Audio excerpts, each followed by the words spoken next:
আসসালামু আলাইকুম সবাইকে। আশা করি সবাই ভালো আছেন, আমিও ভালো আছি। তো আজকে আমি একটা সহজ রান্নার রেসিপি নিয়ে হাজির হলাম আপনাদের মাঝে।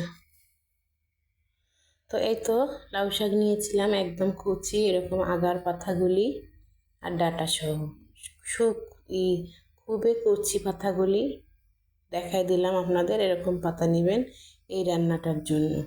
তো আপনাদেরকে আমি এর জন্য দেখাই নিলাম। তো এদিকে আমি আলু সিদ্ধ হয়ে গেছে, তারপরে আমি ছেনে নিচ্ছি। তো আলুটা আমি ভালো করে সিদ্ধ করি নাই, মানে ভাঙে যেন একটু গুঁতো দিলে একটু শক্ত থাকবে আবার একটু ভেঙে যাবে এরকম। তো ওইভাবে আমি আলুটাকে সিদ্ধ করে নিয়েছি।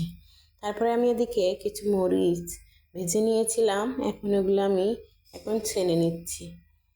মানে পুরোপুরি ছানবো না, আধা ভাঙা করে নেব। আসলে এইভাবে মরিচ, এটা কাঁচা মরিচ দিলেই বেশি সুন্দর এবং খেতেও ভালো হয়।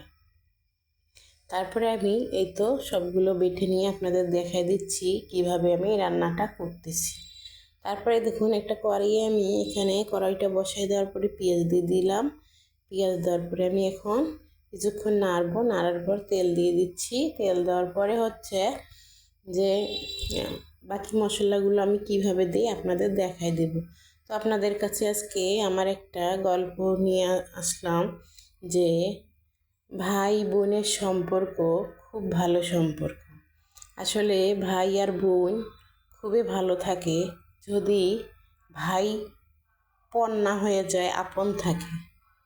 তো আপনারা জানি না কে কেমনভাবে আমার কথাটা নেবেন। আসলে এটাই সত্যি যে ভাইয়েরা বিয়ে হলে কিংবা বিয়ে ওরা করলে যখন ওদের বউ বাচ্চা হয়ে যায় তখন আসলে বোনদেরকে অতরকম ভালোবাসে না।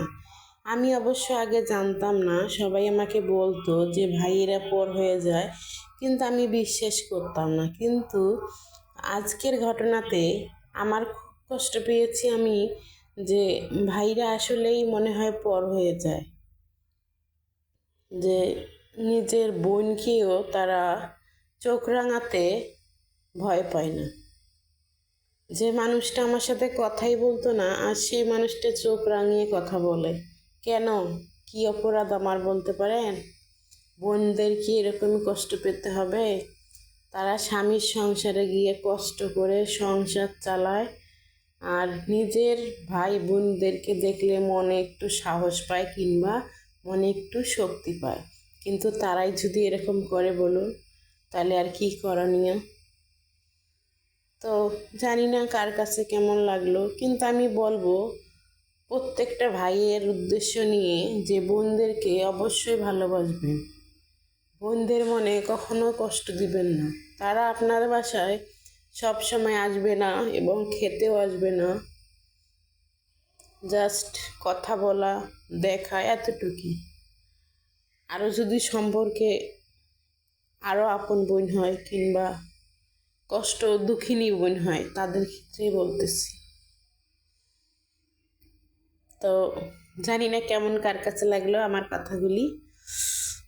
তো কি আর করব বলেন, মনে খুব কষ্ট হয়েছিল, তাই আপনাদের সঙ্গে একটুকু আমি শেয়ার করে নিলাম। তারপরে দেখুন এই পাতাগুলো আমি আলুর দমে দিয়ে দিচ্ছি। তারপরে এখন আমি সুন্দর করে নেড়ে নেব। নেওয়ার পর এখানে পানি খুব কম দিয়েছিলাম, তো এই পাতা থেকে পানি বার হয়ে হয়ে এটা সিদ্ধ হয়ে যাবে। তা আসলে যেটাই সত্যি যে বোনদের মনে কষ্ট দিলে তোরা অনেক কষ্ট পায়। আশা করি কেউ এরকম করবেন না, আমার মতো কেউ কষ্ট পাবেন না। মায়ের পরে নাকি একটা ভাইয়ের জন্য বোনই যথেষ্ট। আসলে এটা সত্যি যে আমিও আমার ভাইকে খুব বেশি ভালোবাসতাম, বাসতাম বলে না, এখনো বাসি। কিন্তু তারা যদি কেউ এইভাবে কষ্ট দেয় তাহলে আসলেই কষ্ট পায়। ভাই বোন মধুর সম্পর্ক হয়। আমার বোন ভাই আমি সবাইকে ভালোবাসতাম, বাসি। আমার দেবরদেরকেও ভালোবাসি, আমার ননদ যে তাকেও ভালোবাসি, সবাইকে আমি ভালোবাসি। কিন্তু আর এর ভিতরে আরও কথা আছে যে আমি কি আমার স্বামীকে তাদের বোনের সঙ্গে কথা বলতে দেই কি না? অবশ্যই দেই। আমি আরও বলি যে কথা বলো, তাদের সঙ্গে তুমি যোগাযোগ রাখো। তো সেটা তার ব্যাপার, কিন্তু আমি না করবো না কখনো। আমি চাই তাদের সঙ্গে ভালো সম্পর্ক রাখুক। তো আমার রান্নাটা এই তো, আর কিছুক্ষণ বাকি, হয়তো আর বলতে পারবো না গল্পগুলো আপনার সঙ্গে। তো রান্নাটা কেমন হয়েছে অবশ্যই বলবেন। আল্লাহ হাফিজ সবাই।